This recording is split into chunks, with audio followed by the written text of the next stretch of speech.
Weapon है, हथियार है तुम्हारे हाथ।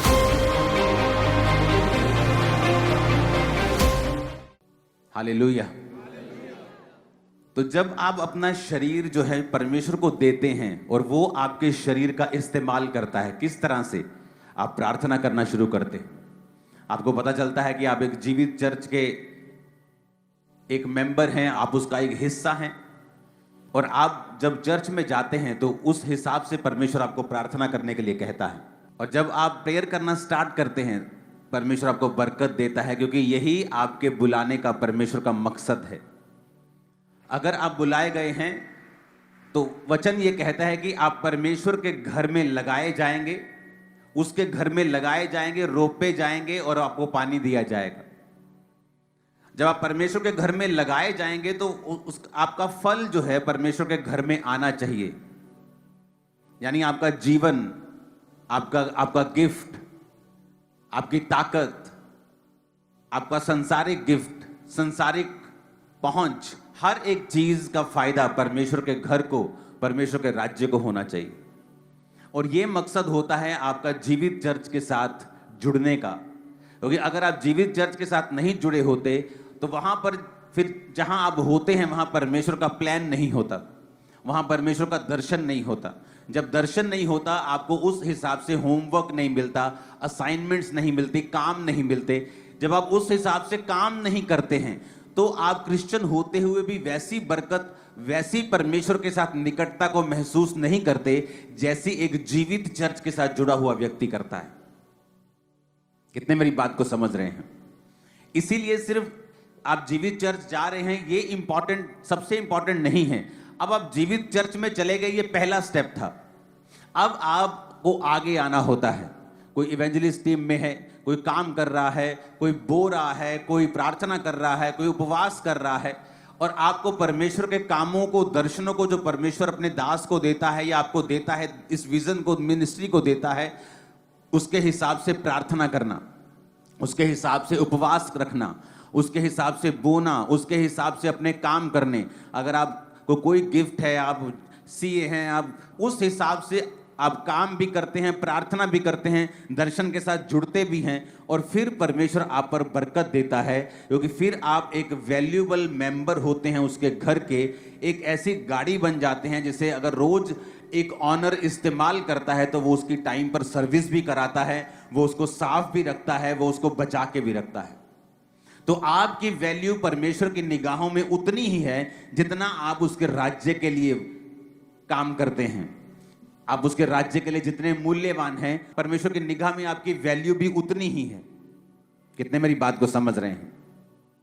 इसलिए आपने बहुत बार ये नोटिस किया होगा, जो लोग सेवकाई में होते हैं, इनडायरेक्ट जो ज्यादा सेवकाई में जुड़े होते हैं, आप देखना उनकी लाइफ में हीलिंग, उनकी लाइफ में डिलीवरेंस दूसरे लोगों के मुकाबले कहीं अधिक स्पीड से होती है, कहीं अधिक जल्दी से होती है। दूसरे लोगों के मुकाबले उनकी लाइफ में जो बरकत है वो कहीं अधिक तेजी से और ज्यादा होती है, क्योंकि वो परमेश्वर के राज्य के लिए मूल्यवान होते हैं।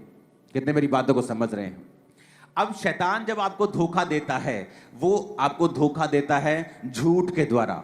क्योंकि जब उसने हवा को भी भरमाया तो उसने झूठ कहा कि अगर ये फल तू खा लेगी तो ये फल खाने से तेरी आंखें खुल जाएंगी और तू परमेश्वर के तुल्य हो जाएगी। जबकि हवा ये भूल गई कि वो तो पहले से ही परमेश्वर के तुल्य बनाई गई है, तो उसे सिर्फ अच्छा देखना है, क्योंकि परमेश्वर ने सब कुछ अच्छा बनाया, उसे बुराई क्यों देखनी है? बुरे या भले के लिए उसकी आंखें वो क्यों खोले?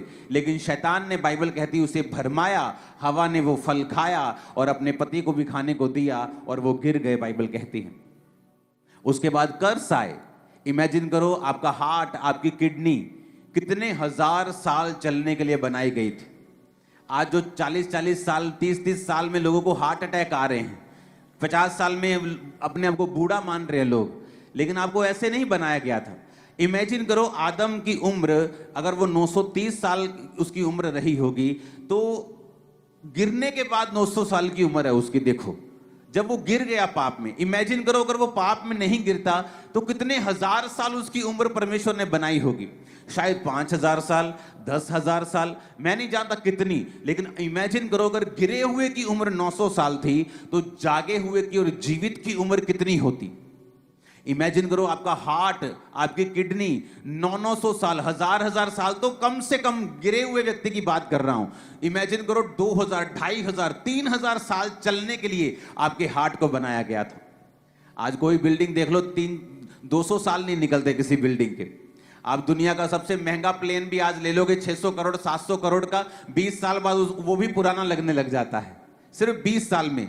तो इमेजिन करो आप कितनी आपकी वर्थ है कि आप इतने सालों के हो जाते हैं और आपका हार्ट वैसे ही काम करता है, किडनीज वैसे ही काम करती हैं, सब चीजें वैसी ही काम करती हैं। कितना स्ट्रॉन्ग मैकेनिज्म है जो परमेश्वर ने बनाया। इसलिए बाइबल कहती है बुद्धि परमेश्वर से निकली है। दुनिया का सबसे बड़ा कंप्यूटर किसने बनाया? इसी बुद्धि ने, इसी इंसान ने बनाया। अगर वो मंगल पे भी जा रहा है तो किसकी वजह से? उसी बुद्धि की वजह से जो परमेश्वर ने दी है, उसी दिमाग की वजह से। तो इमेजिन करो परमेश्वर ने कितना शानदार आदम को बनाया था।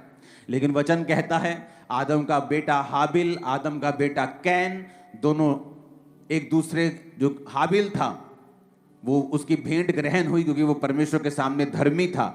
कैन की भेंट ग्रहण नहीं हुई क्योंकि वो करप्ट था।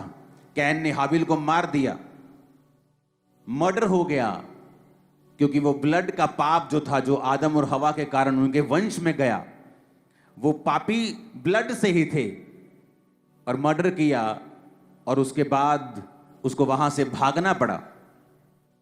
वचन कहता है कि इंसान पाप के बाद पाप करता गया और परमेश्वर ने एक दिन फैसला किया कि मैं अब मनुष्यों के साथ विवाद नहीं करता रहूंगा सदा, इसलिए मनुष्य की उम्र सिर्फ 120 साल की होगी।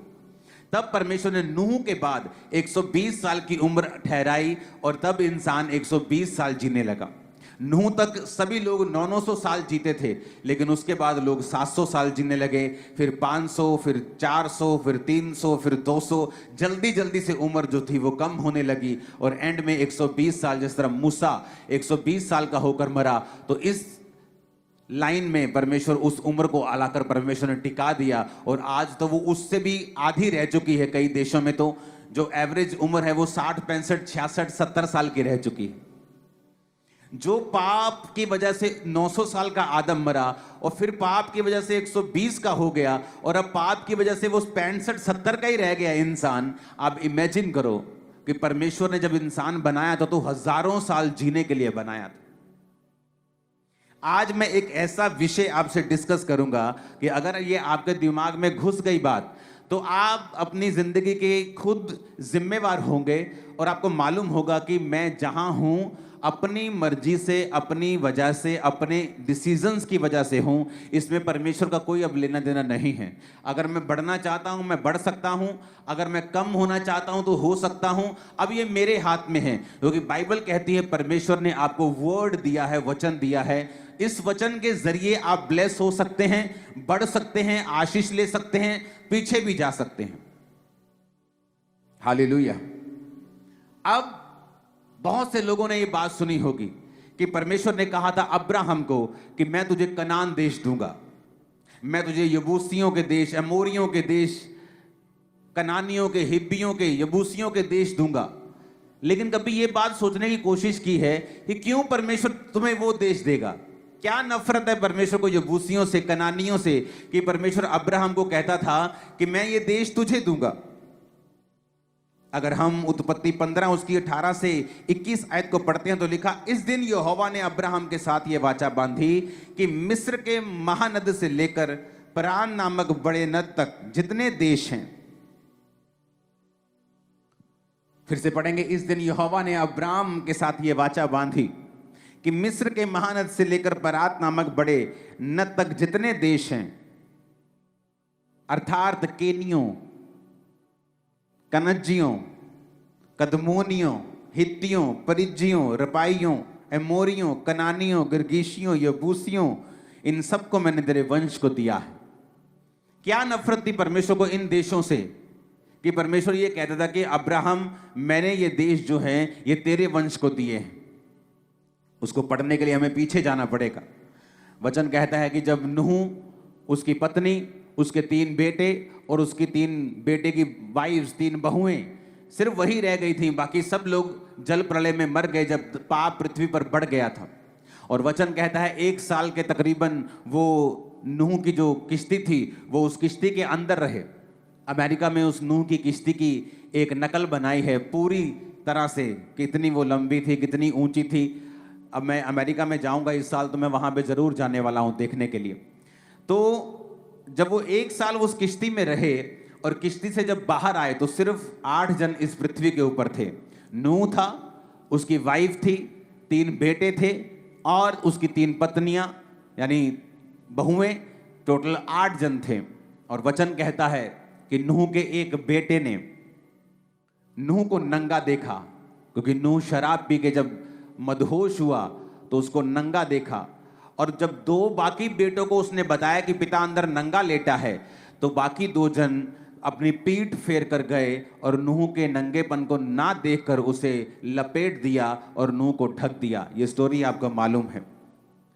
उसके बाद परमेश्वर का श्राप उस बच्चे पे आया जिसने नंगा देखा था, वो था हाम।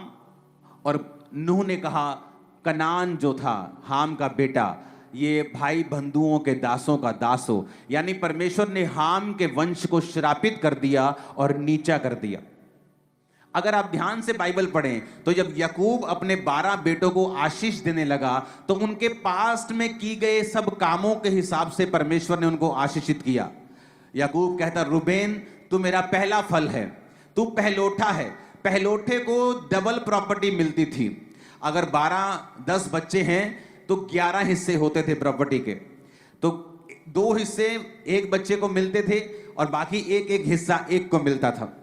अगर 100 रुपया है, उसको 10 में 9 में बांटना है तो उसके 10 हिस्से कर देते थे। तो 10 हिस्से मतलब कि 10 रुपए के 10-10 हिस्से हो गए। तो पहले बेटे को 20 मिलेंगे, बाकियों को 10-10 मिलेंगे। इस तरह से बंटवारा होता था। लेकिन याकूब ने क्या कहा कि तू बेटा मेरा पहला फल तो है, लेकिन तू औरों से श्रेष्ठ नहीं ठहरेगा, क्योंकि तू अपने पिता की पत्नी के साथ, यानी वो उसकी स्टेप मदर के साथ वो सोया था, उसने पाप किया था, व्यभिचार किया था। इसलिए उसने कहा तू दूसरों से श्रेष्ठ नहीं ठहरेगा, तू दूसरों से उत्तम नहीं जाएगा, तू ऊपर नहीं जा सकता, क्योंकि तू जल के समान उबलने वाला है। यानी तेरा कोई स्टैंड नहीं है, तेरा कोई तू एक जगह खड़ा नहीं होता। तेरा जिधर पाप ले जाता तू उधर चल पड़ता है। आज विरोध है तू चुप कर जाता है, कल को सब कुछ अच्छा होता है तू बोलने लग जाता है। तेरा कोई स्टैंड नहीं है, तू पाप के अनुसार चलने वाला है, तू दूसरों से श्रेष्ठ नहीं ठहरेगा। तो वचन कहता है उसे परमेश्वर ने नीचा किया, क्योंकि वो अपने शरीर के अनुसार चला, आत्मा के अनुसार नहीं चला। अब यहां पर जब नूह ने श्रापित कर दिया, नूह ने कहा ये मेरे 3 बेटे हैं, एक का नाम क्या है यपेत, एक का नाम हाम और एक का नाम शेम। परमेश्वर ने कहा तुम दोनों यपेत और शेम तुम दोनों आशीषित होंगे, लेकिन जो ये जो हाम है ना, इसका जो वंश है ये तुम्हारे वंशों का दास होगा। मैं इसे नीचा करता हूं क्योंकि इसने अपने पिता को नंगा देखा, आंखों पर कंट्रोल नहीं किया, इसने पाप किया। अब समझने वाली बात यह है कि हमें पूरी बाइबल की नॉलेज होनी चाहिए कि जब एक व्यक्ति पर श्राप आता है या एक व्यक्ति को